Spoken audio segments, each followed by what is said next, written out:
if the China-Taiwan conflict or in the South China Sea, if it gets aggressive, then will Europe get involved? Will it become a bigger issue than it is now? In case of military attack by China on Taiwan, I am not convinced that there will be a coherent approach by Europe. That means European institutions and all the 27 member states. When it comes to the response. I'm also not even convinced that we will be able to, let's say, launch these comprehensive sanctions the way how we did that on Russia. It's still hesitating to say it. Forget about taking action. I am convinced that we should actually be more open with the specifically towards the risks that may emerge if we are not addressing the issue. Because I think that a certain group of European member states would probably go along with the United States, not so much based only on personal conviction, when it comes to the approach to China, but also because they see that the United States is the only garant of their security and their territorial integrity in the future, following the Russian war against Ukraine. And in doing so, there will be another bloc, of course, which is more constructive, which will try to navigate, which doesn't want to get caught in a binary world. It wants to still somehow keep the equilibrium that is right now in global affairs. And this may create a kind of bifurcation within Europe, which I'm really, really practically afraid of. Because if China decides to deliver military assistance to Russia, we will end with a proxy war between Russia and Ukraine, where two new system rivals are practically helping the both sides, and where Russia will lose its global power status. But I wanted to comment on this China. If China really wants to go after Taiwan, there's various phases. I think most likely, because you cannot just launch an attack. It's not like I take my car in the front of the house and just go. It will be visible for months and months and months because it's a massive logistic operation.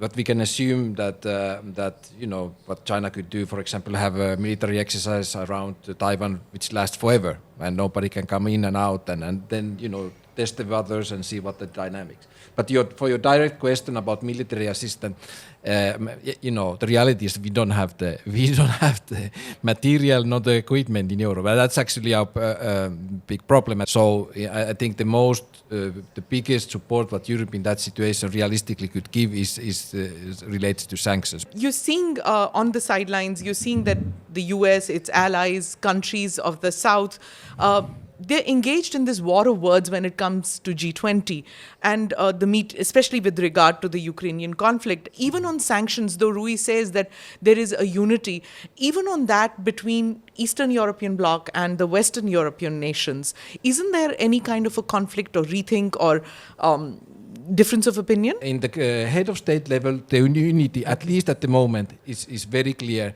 And we can ask why, maybe because the moral case for Ukraine is so strong. Also with what Russia has been doing in the front, terrible things. I don't start to make a list here. It created the situations for the leaders to say something.